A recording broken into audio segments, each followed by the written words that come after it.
Today, I wanted to talk to you about a very special topic for me today. It just has set in my mind, and I just am so excited. I want to help you find joy and happiness. It seems ever so elusive in today's society, and under all the mountains of stress and difficult relationships and politics, all these things happening.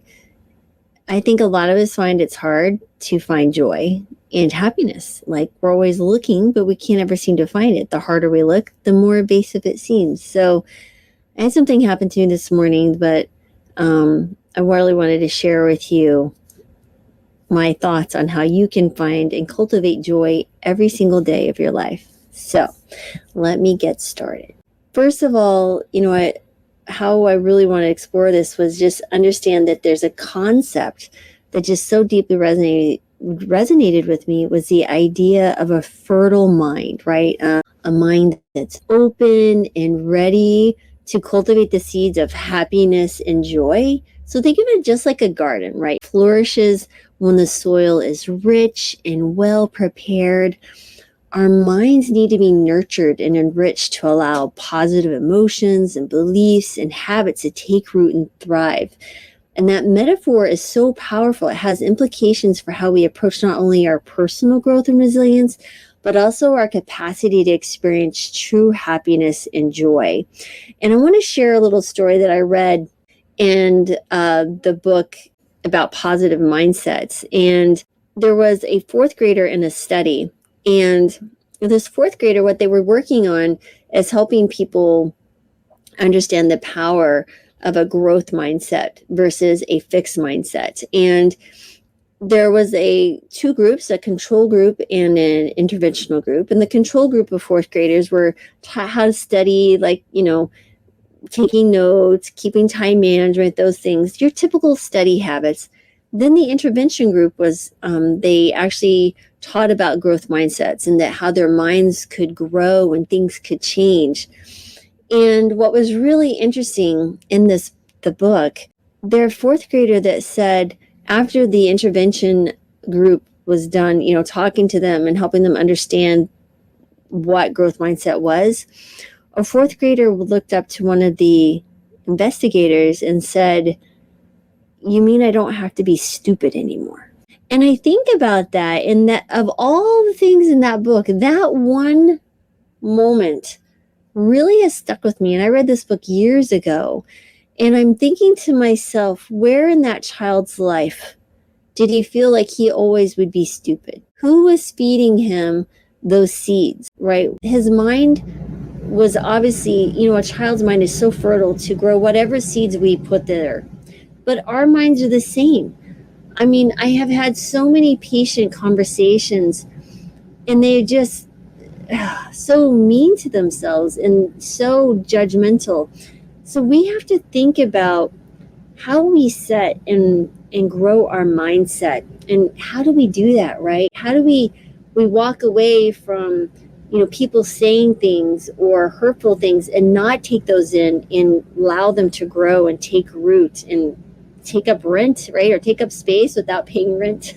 Well, there's something here I want to share with you, and let's talk a little bit about it. So basically, let's think about the power of a fertile mind, right? So if you think of your mind like a garden, right? The thoughts, the beliefs, and attitudes we hold are the seeds we plant. And these seeds determine what will grow in the garden of our lives, right? So when the mind is fertile, these seeds have the best chance to take root and bloom into actions and behaviors and feelings that foster happiness and joy.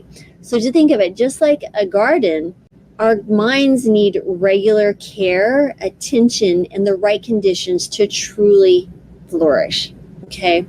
And a fertile mind is not something you're born with, right? It's something we cultivate through conscious effort and intentionality.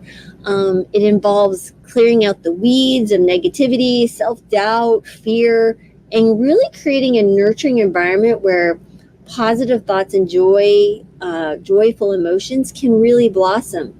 And the beautiful thing is that anyone, and I mean anyone, can cultivate a fertile mind, regardless of where you're starting from, what your difficulties is, I don't care what is going on in your life, you absolutely can start day one today by creating a fertile mind. You just need the right care and attention. We can literally all create mental space where happiness and joy can grow abundantly. So, how do we do this? Let's talk about preparing the soil, right? You really want to be creating an environment for joy, right? So, the first step in creating that fertile mind is to prepare the soil, to create that environment that supports growth, happiness, and transformation. So, here's a few practical tips. Number one is mindful awareness, right? So, just as a gardener is carefully examining the soil before planting, we need to be aware of our current state of mind, right? Are your thoughts mostly uplifting and supportive, or do they tend to be critical and limiting? Do you find yourself gossiping because you feel better when someone feels worse than you? Pay attention to your inner dialogue. What is that chatter going on in your mind, right? This self-awareness is the foundation in making any meaningful change. And when you're aware of your mental patterns, we begin to choose our thoughts that foster joy, because we begin to challenge those thoughts, right? Are they actually real?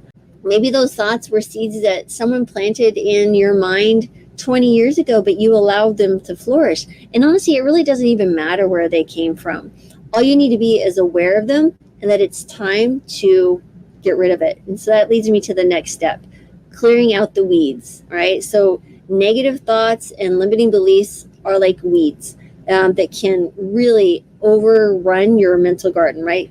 It's stifling the growth of happiness and joy. So just like weeds choke out, the good stuff, those thoughts, those beliefs absolutely do the same thing, right? So this might include something like self-criticism, fear of failure, or past regrets, right? So the key is not to ignore these thoughts, right? Because that just what you resist will persist, but to recognize them and gently challenge them by asking yourself, is this belief helping me find or feel joyful? It's just like, I can't remember the name of the book, but it's like clearing out the clutter. And, since I live in an RV now, we've had to clear out things and get rid of a lot of stuff. So I was like, does this item actually bring me joy? Well, I would say the same thing about any beliefs. Is this belief helping me feel joyful? And if it's not, it's time to let it go, right? Removing the mental weeds makes room for more joyful thoughts to take root. There's only so much energy you have every day. So why are you feeding those thoughts and beliefs that are crushing your soul, right? So number 3 is nourishing the soil, right? So once the weeds are cleared, we need to enrich our minds with positive influences, right? This could mean surrounding ourselves with loving people, engaging in activities that bring us happiness, or simply practicing gratitude. Just as like compost enriches the soil, right? Positive experiences and emotions nourish your mind. So engaging in acts of kindness, it could be as simply as, saying good morning to someone, a stranger you pass on the street, spending time in nature, indulging in a creative hobby. These all can be nutrients for your mental soil, and really just making that environment so richer for joy and happiness to grow. Next is really choosing your seeds wisely, right? We don't just grab some cheap seeds off the cart and throw them in the soil. We really want to be deliberate and intentional, right? So we want to be deliberate about the thoughts and beliefs you want to plant, right? So these could be affirmations, these could be intentions or goals that align with a joyful life that you want to create. So remember, not every seed will grow, even though you want it to, but the more you plant, the greater your chances are of success. So plant seeds of joy by focusing on what makes you feel alive and fulfilled, right? And nurture those thoughts daily. And don't feel guilty about doing this. Work this, because guess what? When your cup is full, it overflows into others in your life, into your work, your relationships, and things just get easier. Life suddenly, the sun is brighter, right? The grass is greener, the sky is bluer. And I know this sounds like woo-woo stuff, but it's so true. It literally happened in my own life. Next, the last step would be consistency is key, right? So a garden requires regular care, and so does your mind, right? So consistency in your practices, whether it's meditation, mindfulness, journaling, or simply taking time each day to appreciate the beauty around you, helps you really maintain the fertility of your mind. So small daily actions, guys, compound over time, just like interest in a bank account, leads to significant growth in your capacity for happiness and joy. And you don't have to go searching for it. You don't have to go find the happiness. You don't have to go find the, outside thing that you think, oh, this person or this activity or this amount of money will make me happy. Suddenly you are the joy and vessel of happiness, because it just comes up out of you, right? And this starts with cultivating that mind. So even after you've cultivated your fertile mind, remember there is still some tending that needs to occur, right? So it's important to remember that it's an ongoing process. So just as a gardener must continually tend to the garden, we need to be vigilant and proactive in maintaining our mental environment. Life will bring you challenges. That is what life does, and setbacks or perceived setbacks. But with a fertile mind, we are so much better equipped to handle these obstacles and continue to grow in our capacity for joy, right? So, what do we do there? How do we continue to watch this? Well, prune regularly, right? Just as dead leaves and overgrowth can hinder a garden's health, unhelpful thoughts, habits can stunt our growth. So take time regularly to reflect on what's no longer serving you and be willing to make changes. Sometimes those are hard conversations that you have to have, or sometimes those are relationships that you have to leave. Sometimes it's you have to say no when you really want to say no, but you struggle with that. You're always tending to say yes because you don't want to disappoint someone. We got to get in the habit of saying no when you know you need to.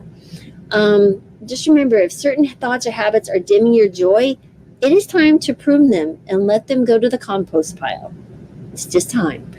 2, embrace your seasons of joy. Woo! Every season, every garden goes through seasons, and so do we, right? There will be times of vibrant joy and times of quiet contentment. Accepting the natural cycle, just like as we're entering into fall, there's a natural cycle in nature. You just have to accept this natural cycle, and that will help us stay resilient and patient with ourselves, right? Knowing that every season has its beauty and purpose.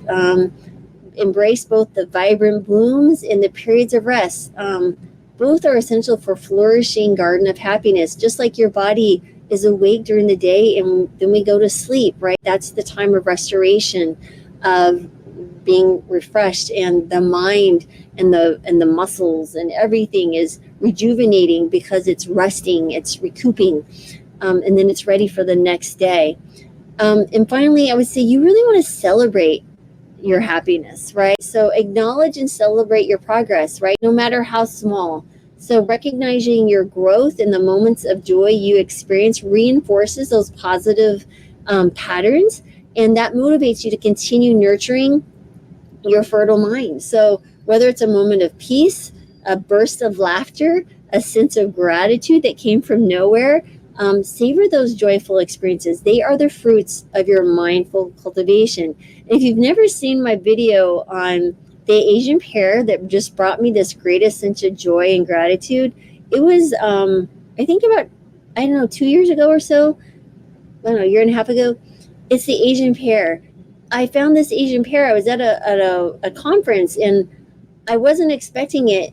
I went down to the little place, for the breakfast just to see what they have. And I found this bowl had 2 Asian pears, and I picked one of them up, and I don't know why, but I was almost in the tears and the joy because I wasn't expecting. I was so present in that moment. And so I got on and I made a video. I was like, whatever this is, I want more of it. And because I made that intention and I spoke it, more of that has come into my life.